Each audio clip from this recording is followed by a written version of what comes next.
Hi guys, welcome back to my channel. My name is Tarsha Wiggins and I'm a licensed clinical social worker and certified alcohol and drug counselor. Thanks so much for checking out this video today. We're going to spend some time talking about stress management skills, and one of those being the 4 A's of stress management.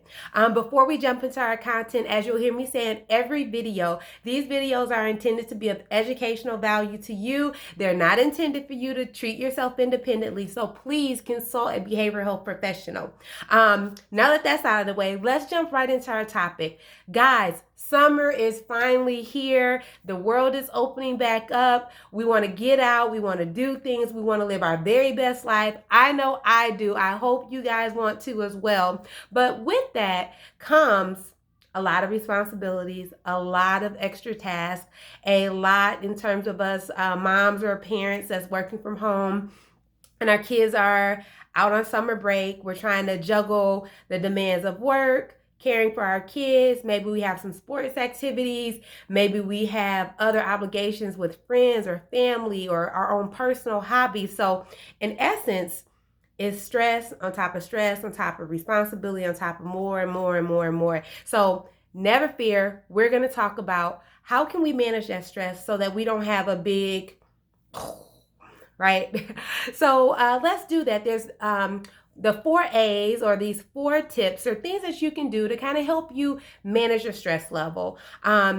Sometimes with these 4 tips, it's not like you have to go in a particular order. You can try any of these or all of these. In some instances, you may find doing adaptation works better than avoidance. So do whatever's going to work for you, sis. Bruh, whatever, right? Do what works for you, because again, the purpose of this channel is to always reduce the stigma around mental illness, and we want to help you live your very best life, right?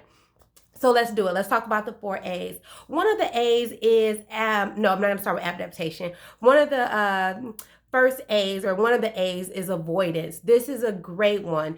Sometimes people get a little flustered. They become very concerned when we talk about avoidance, but avoidance can be something that's very healthy when used appropriately. So if you are avoiding, you're avoiding everything, every time, all the time, that may not be healthy. But in some instances, avoidance can be really healthy. So when we talk about stress, one of the tips, or one of the things that you can do, is use some healthy avoidance. You can set boundaries, set limits. I don't know if anyone has told you, but it's okay to say no. You can say no. You're not going to get in trouble. You can say no. I give you permission to say no. Okay? Avoidance can sometimes be really healthy, because what we tend to do sometimes as people is that we want to please everyone. We want to be there for everyone. We want to support people. We don't want to let our kids down. We don't want to let our friends down, so on and so forth. But sometimes what we need to do is utilize a little avoidance, set some boundaries, and keep in mind, boundaries is not about keeping out the bad, but it's making sure we keep the good stuff in, making sure we don't take on so much that we can't enjoy ourselves, or when we are overcommitted, we're not doing our very best, right? So set those boundaries, know your limits. I can't do it this week, but maybe I can do it next week when I have a little less on my plate. It's okay to do that. It's okay to have a little avoidance. It's okay to avoid situations that heighten your stress level. Going around those friends, those people, certain places, it's okay to avoid those things when you know it's going to do a lot of harm to you. It's going to change your mood. It's going to take you to that low place. It's going to maybe bring back some emotions of anger, or things you just haven't worked through, or you haven't really processed through yet. It's okay to use a little healthy avoidance. Okay, so that's one tip: avoidance. Saying no, setting some boundaries, some limits. Remember, that's about keeping the good stuff in, not necessarily about keeping all the bad stuff out. So work on your thought, your perception in regards to that.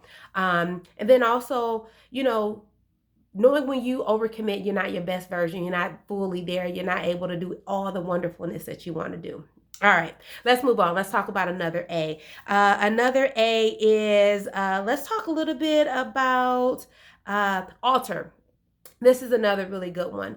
Alter really is about, you utilizing your ability to communicate your needs. So it kind of goes a little bit hand in hand when we talk about avoidance to some degree or setting those boundaries a bit, but really Alter is about your ability to pull on your communication skills, pull on your support system, you vocalizing what you need, you telling people what your limit is, or maybe what your boundary is, or about your ability to support, help, be there, coach.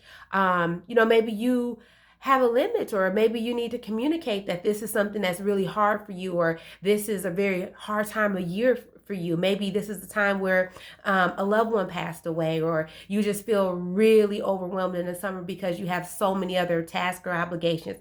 Whatever it is, really utilize Alter. Basically, that's just you communicating whatever your ability is, or your inabilities are, or whatever your emotions are, whatever your need is. Communicate those things. All right. Let's go on and talk about another A. Our third A is going to be about adapting. This is a really good one, guys. I like this one a lot because adapting really is about changing your perception, changing your expectation. One of the things that when I work with individuals one-on-one, and we always talk about stress, or we're in a crisis, and when I say we, I mean me and the client, me and my patient, whatever setting I'm working in, it's us.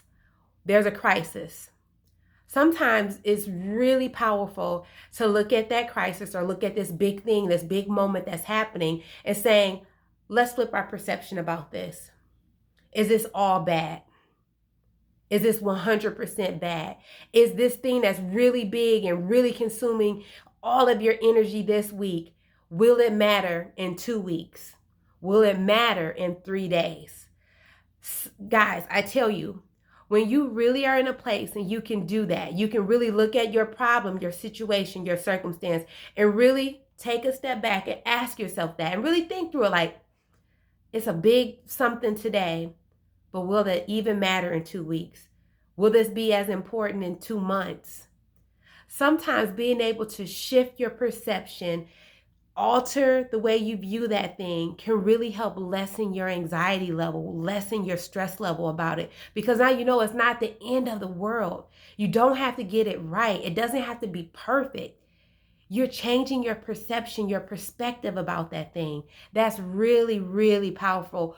It can be very helpful when you're trying to manage your stress. You're looking at these circumstances, and you can look at it when it once looked like this impossible thing to, you know what?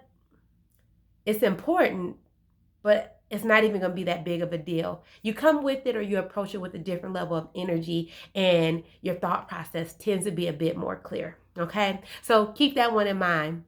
Last but not least, let's talk a little bit about acceptance. This is, all of these are really good. I always have to say adapt and acceptance are probably my two favorite, but acceptance is just so awesome because, probably many of us have seen a lot of Tyler Perry movies. We talk about that acceptance, that, you can't change another person. You only can accept you, all those great messages. But really, when we look at our stress level too, when we look at acceptance, it's again that critical piece of, I only can control me and my role with this. I can't control all the other things around it. So when we come to a place where you can really understand that and be consistent, now that's the key with acceptance, because we'll accept it in this moment. Well, you know what? I can't do anything about that. I know I can do this, and that's what I'm going to do. We start doing that thing, but somehow we find ourselves, me included, find ourselves picking that thing back up, picking that weight right back up. Some of us, we done prayed about it, cried about it, we done fasted about it, we've done all these things. We done went into meditation, we've gone to therapy, but somehow you keep finding yourself picking that thing back up. So the real key that I'm going to stress when it comes to acceptance is being consistent with your acceptance. You have already acknowledged that you don't have full control over, or you know how you can interact or what your role is, but you have to be consistent with that. Don't go picking that thing back up 2, 3, 4, 5 times. I can speak to that because I have personally done that. I've given something to God. I have meditated about it. I have processed through it. Whatever it is, then I find myself going right back, picking that thing back up and not understanding why I'm back in that place I started in, where I'm consumed with this thing. I'm thinking about this thing. My stress level is heightened. I'm just not my bubbly, normal, happy self, but I'm agitated or I'm irritated, right? Be consistent with your acceptance.